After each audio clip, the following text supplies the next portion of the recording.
ನಮಸ್ಕಾರ. ಅಧ್ಯಾಯ 17. ಮಧುರ ಭಾವ. ಭಾವಗಳಲ್ಲೆಲ್ಲ ಮಧುರ ಭಾವ ಅತ್ಯಂತ ತೀವ್ರವಾದುದು. ಇಲ್ಲಿ ಭಕ್ತ ತಾನು ಸತಿ ಎಂತಲೂ ಭಗವಂತನನ್ನು ಪತಿ ಎಂತಲೂ ನೋಡುತ್ತಾನೆ. ಈ ಭಾವದಲ್ಲಿ ಭಕ್ತನಿಗೆ ಭಗವಂತನೊಬ್ಬನೇ ಪುರುಷ, ಉಳಿದವರೆಲ್ಲರೂ ಅವನ ಸತಿಯರು. ಯಾರನ್ನು ನಾವು ಪುರುಷ ಎನ್ನುವೆವೋ ಭಕ್ತನ ಪಾಲಿಗೆ ಅವನು ಪುರುಷ ವೇಷಧಾರಿಯಾದ ಸ್ತ್ರೀಯಷ್ಟೇ. ಒಮ್ಮೆ ಮೀರಾಬಾಯಿ ಬೃಂದಾವನಕ್ಕೆ ಹೋದಳು. ಅಲ್ಲಿ ಬಹಳ ಪ್ರಖ್ಯಾತರಾದ ರೂಪ ಗೋಸ್ವಾಮಿ ಎಂಬ ವೈಷ್ಣವ ಸಾಧು ಇದ್ದರು. ಅವರನ್ನು ನೋಡಲು ಮೀರಾಬಾಯಿ ಹೋದಳು. ಆದರೆ ಆತ ಯಾವ ಹೆಂಗಸರ ಮುಖವನ್ನು ನೋಡುವುದಿಲ್ಲ ಎಂದು ಪ್ರತಿಜ್ಞೆ ತೊಟ್ಟಿದ್ದರಿಂದ ನೋಡುವುದಕ್ಕೆ ಮೀರಾಬಾಯಿಯನ್ನು ಒಳಗೆ ಬಿಡಲಿಲ್ಲ. ಆಗ ಅವಳು ಹೇಳಿ ಕಳುಹಿಸುತ್ತಾಳೆ, ಈ ಪ್ರಪಂಚದಲ್ಲಿ ಶ್ರೀಕೃಷ್ಣನೊಬ್ಬನೇ ಪುರುಷ ಎಂದು ಭಾವಿಸಿದ್ದೆ. ಆದರೆ ನೀನೊಬ್ಬ ಪುರುಷನಿದ್ದೀಯೇ ಎಂದು ಹೇಳುವುದರಿಂದ ನಿನ್ನನ್ನು ನೋಡಿಯೇ ಹೋಗಬೇಕು ಎಂದು. ಆಗ ರೂಪ ಗೋಸ್ವಾಮಿಗೆ ತನ್ನ ತಪ್ಪು ಗೊತ್ತಾಯಿತು. ಯಾರು ಮಧುರ ಭಾವದಲ್ಲಿರುವರೋ ಅವರ ಪಾಲಿಗೆ ಅವರ ಇಷ್ಟ ದೈವದ ಹೊರತು ಉಳಿದವರೆಲ್ಲ ಹೆಂಗಸರೇ. ಬೃಂದಾವನದಲ್ಲಿ ಬರುವ ಗೋಪಿಯರು ಇದಕ್ಕೆ ಜ್ವಲಂತ ನಿದರ್ಶನರಾಗಿದ್ದಾರೆ. ಅವರು ಶ್ರೀಕೃಷ್ಣನನ್ನು ತಮ್ಮ ಪತಿಯಂತೆ ಪ್ರೀತಿಸಿದರು. ಹಾಗೆ ಪ್ರೀತಿಸುವಾಗ ಪ್ರಪಂಚವನ್ನೇ ಮರೆತರು. ಜನ ಏನೆನ್ನುತ್ತಾರೆ ಎಂಬುದನ್ನು ಗಮನಕ್ಕೆ ತಂದುಕೊಳ್ಳುವುದಿಲ್ಲ. ಶ್ರೀಕೃಷ್ಣನನ್ನು ಉತ್ಕಟವಾಗಿ ಪ್ರೀತಿಸಿ ಅವನೇ ಬ್ರಹ್ಮಾಂಡದಲ್ಲೆಲ್ಲ ಇರುವುದು, ಎಲ್ಲ ನಾಮರೂಪಗಳ ಹಿಂದಿರುವುದು ಅವನೇ, ತಮ್ಮ ಅಹಂಕಾರದ ಹಿಂದೆ ಇರುವವನು ಅವನೇ ಎಂಬ ಅನುಭವವನ್ನು ಪಡೆದರು. ವೇದಾಂತ ಎಲ್ಲವೂ ಬ್ರಹ್ಮ ಎಂಬ ನಿರ್ಧಾರಕ್ಕೆ ವಿಚಾರದ ಮೂಲಕ ಬರುವುದು. ಗೋಪಿಯರು ಎಲ್ಲ ಕೃಷ್ಣಮಯ ಎಂಬ ನಿರ್ಧಾರಕ್ಕೆ ಪ್ರೀತಿಯ ಮೂಲಕ ಬರುವರು. ಈ ಪ್ರೇಮದ ಹಾದಿಯಲ್ಲಿ ವಿಚಾರದ ಕ್ಲೇಶವಿಲ್ಲ. ಯಾವ ಶಾಸ್ತ್ರ ಪುರಾಣಗಳನ್ನು ಓದಬೇಕಾಗಿಲ್ಲ. ಪ್ರೇಮ ಯಾರಿಗೆ ಪರಿಚಯವಿಲ್ಲ. ಪುಸ್ತಕವನ್ನು ಓದಿ ಪ್ರೇಮಶಾಸ್ತ್ರವನ್ನು ಬರೆಯುವುದಿಲ್ಲ. ಪ್ರೀತಿಸುವುದನ್ನು ನೋಡಿ ಪ್ರೇಮಶಾಸ್ತ್ರ ಹುಟ್ಟಿದೆ. ಯಾವಾಗ ಒಬ್ಬ ಭಗವಂತನನ್ನು ಹಾಗೆ ಉತ್ಕಟವಾಗಿ ಪ್ರೀತಿಸುತ್ತಾನೋ ಆಗ ಎಲ್ಲ ಶಾಸ್ತ್ರದ ಸಾರ ಅವನಿಗೆ ಗೊತ್ತಾಗುವುದು.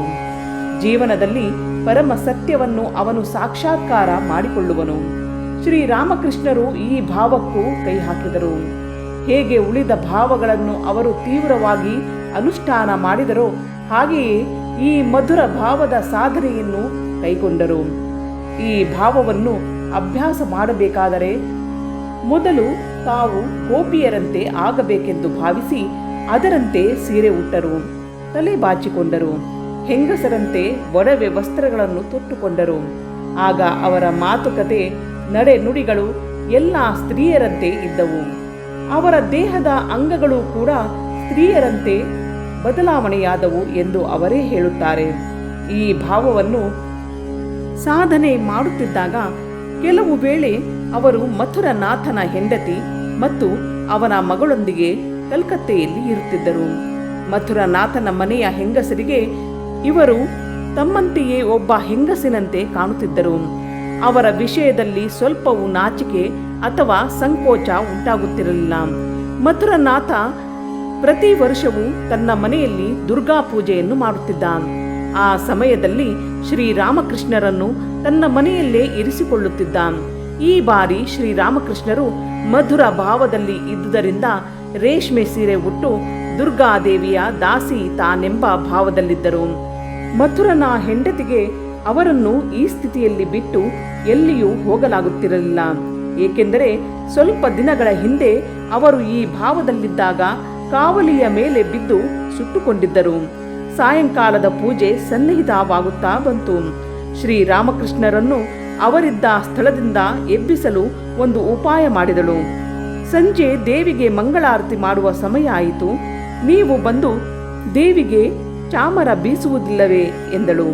ಶ್ರೀರಾಮಕೃಷ್ಣರು ತಮ್ಮ ಭಾವದಲ್ಲಿ ಎದ್ದು ಪ್ರಾಂಗಣದಲ್ಲಿ ದುರ್ಗಾದೇವಿಯನ್ನು ಇಟ್ಟಿರುವ ಕಡೆ ಹೋದರು. ಅವರು ಹೆಂಗಸರು ಇದ್ದ ಕಡೆ ಇದ್ದರು.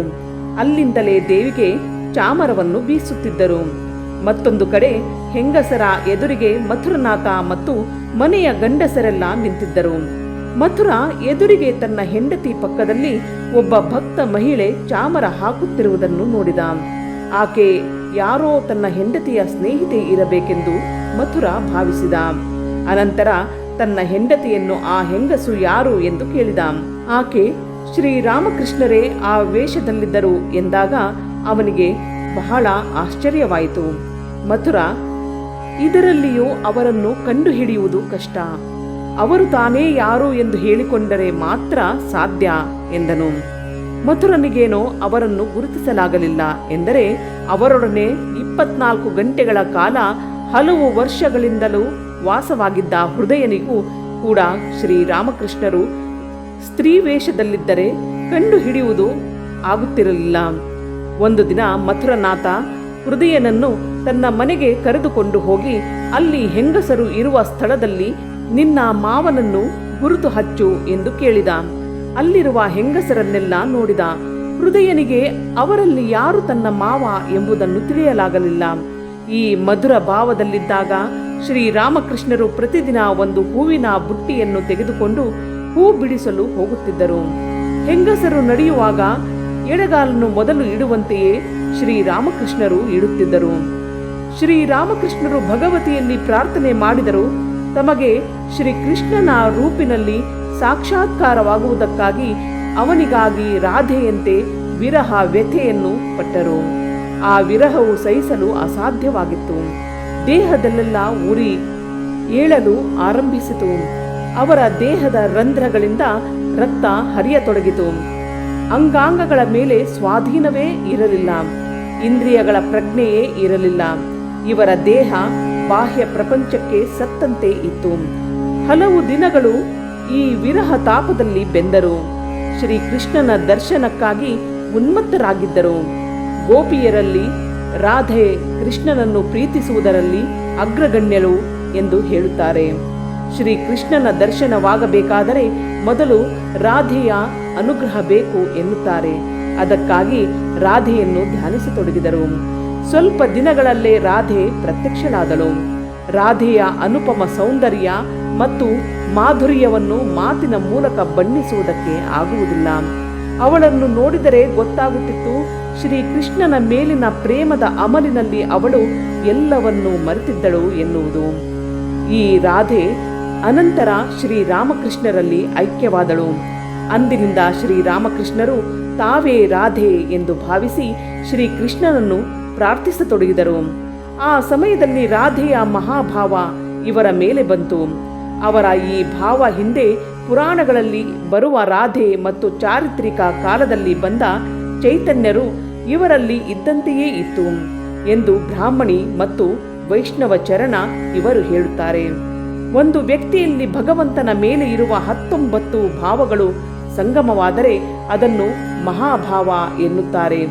ಸಾಧಾರಣ ಮನುಷ್ಯ ಇವುಗಳಲ್ಲಿ ಯಾವುದಾದರೂ ಒಂದು ಭಾವದಲ್ಲಿ ಪರಿಣಿತನಾಗಬೇಕಾದರೂ ಹಲವು ವರ್ಷಗಳನ್ನು ತೆಗೆದುಕೊಳ್ಳುತ್ತಾನೆ.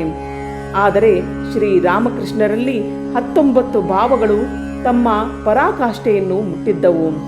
ಶ್ರೀರಾಮಕೃಷ್ಣರು ರಾಧೆಯಂತೆ ಶ್ರೀಕೃಷ್ಣನನ್ನು ಪ್ರಾರ್ಥಿಸಿದ ಮೇಲೆ ಅವನಿಗೆ ಶ್ರೀಕೃಷ್ಣನು ಪ್ರತ್ಯಕ್ಷನಾಗಿ ರಾಧೆ ಹೇಗೆ ಇವರ ದೇಹದಲ್ಲಿ ಐಕ್ಯವಾದಳೋ ಹಾಗೆಯೇ ಐಕ್ಯವಾದನು.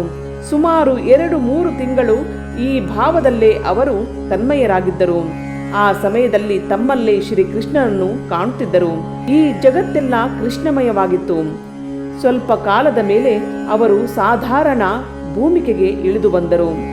ಆ ಸಮಯದಲ್ಲಿ ಒಂದು ದಿನ ವಿಷ್ಣುವಿನ ದೇವಸ್ಥಾನದಲ್ಲಿ ಭಾಗವತ ಕೇಳುತ್ತಿದ್ದರು. ಆಗ ಅನುಪಮ ಸೌಂದರ್ಯದಿಂದ ಕೂಡಿದ ಶ್ರೀಕೃಷ್ಣನನ್ನು ಕಂಡರು. ಅವನ ಪಾದಗಳಿಂದ ಒಂದು ಕಾಂತಿ ಹೊಮ್ಮಿ ಅದು ಭಾಗವತವನ್ನು ಮುಟ್ಟಿತು. ನಂತರ ಅದು ಇವರ ದೇಹವನ್ನು ಮುಟ್ಟಿತು.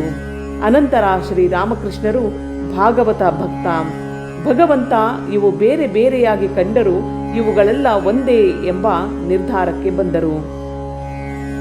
ಅಧ್ಯಾಯ 17 ಮುಗಿಯಿತು.